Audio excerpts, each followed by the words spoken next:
തിരമാലകളടങ്ങി ശാന്തമായ കടൽ കണ്ട് അതിൻ്റെ തീരത്തൊരു വീട് വെച്ചേക്കാമെന്ന് ആരും കരുതേണ്ട. ഞാനാണ് ആ കടൽ.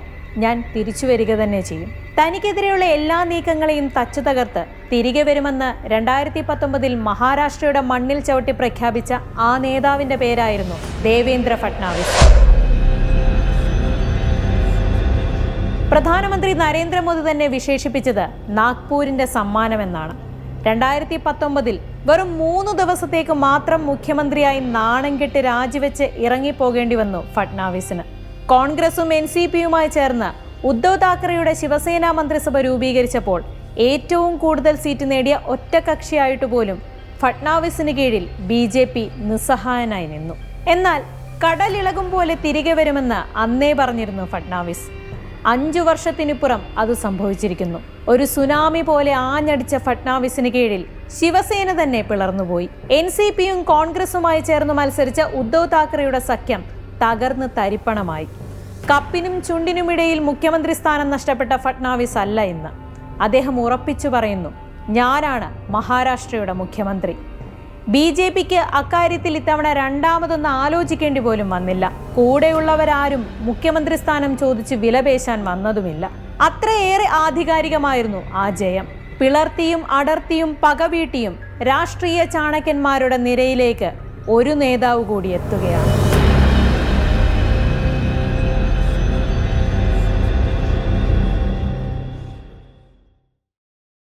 ജനസംഘം നേതാവും മുൻ നിയമസഭാ കൗൺസിൽ അംഗവുമായിരുന്ന ഗംഗാധർ ഫട്നാവിസിന്റെ മകനായി നാഗ്പൂരിലായിരുന്നു ഫട്നാവിസിന്റെ ജനനം. അടിയന്തരാവസ്ഥ കാലത്ത് അച്ഛനെ ജയിലിലിട്ട ഇന്ദിരാഗാന്ധിയുടെ പേരിലുള്ള സ്കൂളിൽ പഠിക്കില്ലെന്ന് ശടിച്ച ഫട്നാവിസിന്റെ രാഷ്ട്രീയ വളർച്ച RSSലൂടെയായിരുന്നു. അതിനിടെ നിയമത്തിൽ ബിരുദമെടുത്തു. ബിസിനസ് മാനേജ്മെന്റിൽ ബിരുദാനന്തര ബിരുദവും. നാഗ്പൂർ കോർപ്പറേഷൻ തിരഞ്ഞെടുപ്പിലൂടെയാണ് രാഷ്ട്രീയത്തിൽ സജീവമാകുന്നത്. അങ്ങനെ തന്റെ 22-ാം വയസ്സിൽ ഫട്നാവിസ് കൗൺസിലറായി. 27-ാം വയസ്സിൽ നാഗ്പൂർ നഗരസഭാ അധ്യക്ഷനായപ്പോൾ രാജ്യത്തെ ഏറ്റവും പ്രായം കുറഞ്ഞ മേയറായി റെക്കോർഡുമിട്ടു. 1999 മുതൽ നാഗ്പൂരിൽ നിന്ന് തുടർച്ചയായി നിയമസഭാംഗം. 2013 BJP സംസ്ഥാന അധ്യക്ഷനായതോടെ രാശി തെളിയുകയും ചെയ്തു.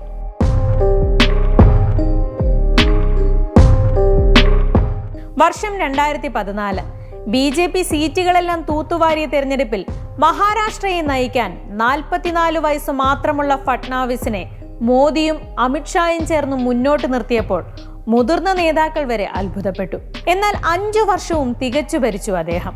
2019 തെരഞ്ഞെടുപ്പിലും ഏറ്റവും കൂടുതൽ സീറ്റ് നേടിയത് BJP തന്നെയായിരുന്നു.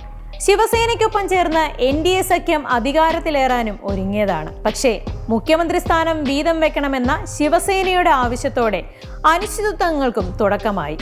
ഉദ്ധവിന് മറുപടിയുമായി എതിർപക്ഷത്തെ സഖ്യകക്ഷികളിലൊന്നായ NCPയിൽ നിന്ന് അജിത് പവാർ പക്ഷത്തെ പുറത്തു ചാടിച്ച് ഫട്നാവിസ് മുഖ്യമന്ത്രിയായി. പക്ഷേ അവിശ്വാസ പ്രമേയത്തിൽ 3-ാം ദിവസം സർക്കാർ വീണു. അജിത് തിരികെ പോവുകയും ചെയ്തു. പിന്നാലെ ശിവസേന കോൺഗ്രസ് NCP സഖ്യത്തിൽ മന്ത്രിസഭയും രൂപീകരിക്കപ്പെട്ടു. ഉദ്ധവ് താക്കറെ മുഖ്യമന്ത്രിയായി. മുഖ്യമന്ത്രി സ്ഥാനത്തിരിക്കേണ്ട തന്നെ പ്രതിപക്ഷത്തിരുത്തിയ ഉദ്ധവിന്റെ ശിവസേനയോടുള്ള പക ഫട്നാവിസ് തീർത്തത് 2.5 വർഷം കഴിഞ്ഞാണ്. ശിവസേനയിൽ നിന്ന് ഏക്നാഥ് ഷിൻഡെ വിഭാഗത്തെ പുറത്തു ചാടിച്ച് മന്ത്രിസഭയുടെ നിലനിൽപ്പിനെ തന്നെ ഭീഷണിയിലാഴ്ത്തി. എന്നാൽ മുഖ്യമന്ത്രി സ്ഥാനം പ്രതീക്ഷിച്ച ഫട്നാവിസിനെ സഖ്യത്തിന്റെ നിലനിൽപ്പിന്റെ പേര് പറഞ്ഞ് BJP ദേശീയ നേതൃത്വം അന്ന് ഉപമുഖ്യമന്ത്രിയാക്കുകയായിരുന്നു. മുറിവേറ്റെങ്കിലും ഫട്നാവിസ് വെറുതെ ഇരുന്നില്ല. മാസങ്ങൾക്കുള്ളിൽ NCPയെയും പിളർത്തി ശക്തി തെളിയിച്ചു. ശരത് പവാറിന്റെ NCPയിൽ നിന്ന് അജിത് പവാർ പക്ഷത്തെയാണ് MLAമാരോടൊപ്പം മഹായുതി സഖ്യത്തിലേക്ക് ഫട്നാവിസ് കൊണ്ടുവന്നത്.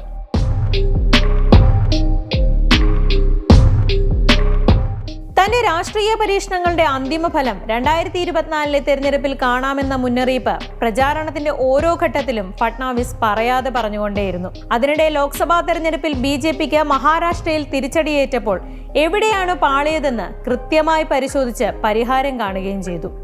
ഒടുവിൽ 2024 നിയമസഭാ തെരഞ്ഞെടുപ്പിന്റെ ഫലം നവംബർ 23 വന്നപ്പോൾ 132 സീറ്റുമായി BJPക്ക് ആധികാരിക വിജയം.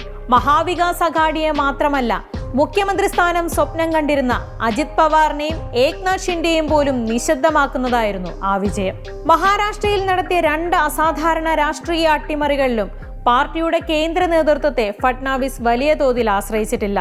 അധികാരത്തിനായി എന്തും ചെയ്യാമെന്ന് വിശ്വസിക്കുന്നവരുടെ ലോകത്ത് ഫട്നാവിസിൽ പുതിയ ചാണക്യന്റെ ഉദയം ഉറപ്പിക്കുകയാണ് ഇന്ത്യൻ രാഷ്ട്രീയം. അഴിമതിയുടെ കറ കാര്യമായി പുരളാത്ത പാർട്ടിയെയും സർക്കാരിനെയും നയിക്കാൻ കഴിഞ്ഞുവെന്നതും ഫട്നാവിസിന്റെ പ്രധാന നേട്ടങ്ങളിലൊന്നായി ചൂണ്ടിക്കാണിക്കപ്പെടുന്നു. ബഹളങ്ങളില്ലാതെ കൃത്യമായ ഗ്രഹപാഠം നടത്തി പിഴവേതുമില്ലാത്ത തയ്യാറെടുപ്പുകളോടെ ചക്രവ്യൂഹം ഭേദിച്ചിരിക്കുകയാണ് ഫട്നാവിസ്. വെല്ലുവിളികളേറെ ഇനിയുമുണ്ടാകാം. അപ്പോഴെല്ലാം ഇനി BJPക്ക് ഉറപ്പോടെ പറയാം, നേരിടാൻ മഹാരാഷ്ട്രയിൽ ഫട്നാവിസ് ഉണ്ട്.